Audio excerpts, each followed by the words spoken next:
দেশের ২৩তম রাষ্ট্রপতি হিসেবে বিএনপির প্রার্থী হলেন দলের মহাসচিব মির্জা ফখরুল ইসলাম আলমগীর। এরই মধ্যে মহাসচিব ও স্থায়ী কমিটির সদস্য পদ থেকে পদত্যাগ করেছেন তিনি। দুপুরে সচিবালয়ে বিএনপির স্থায়ী কমিটির বৈঠক চলাকালে এসব তথ্য জানান দলের সিনিয়র যুগ্ম মহাসচিব রুহুল কবির রিজভী। ত্রয়োদশ জাতীয় সংসদ নির্বাচনে ঠাকুরগাঁও ১ আসন থেকে বিজয়ী হয়ে স্থানীয় সরকারমন্ত্রী হিসেবে দায়িত্ব পালন করে আসছেন মির্জা ফখরুল ইসলাম আলমগীর। ২০১১ সালের ২০ মার্চ বিএনপির তৎকালীন মহাসচিব খন্দকার দেলোয়ার হোসেনের মৃত্যুবরণের পর দলটির চেয়ারপারসন প্রয়াত বেগম খালেদা জিয়া মির্জা ফখরুল ইসলাম আলমগীরকে ভারপ্রাপ্ত মহাসচিব হিসেবে ঘোষণা করেন। ২০১৬ সালের ১৯ মার্চ দলটির ষষ্ঠ জাতীয় সম্মেলনে মির্জা ফখরুল মহাসচিব হিসেবে নির্বাচিত হন।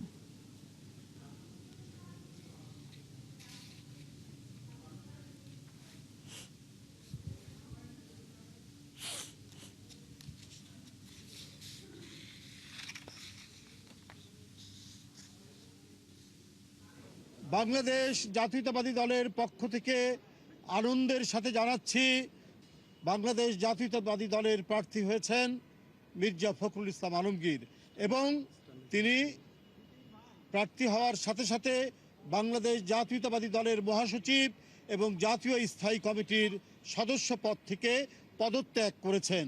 আমাদের দলের চেয়ারম্যান এবং প্রধানমন্ত্রী তার কাছে দায়িত্ব দেওয়া আছে, তিনি যে প্রক্রিয়ায় যেভাবে হোক তিনি সেই নিয়ে মতামত নিয়ে তিনি সেটা জানাবেন, সেটা আপনারা পরে জানতে পারবেন।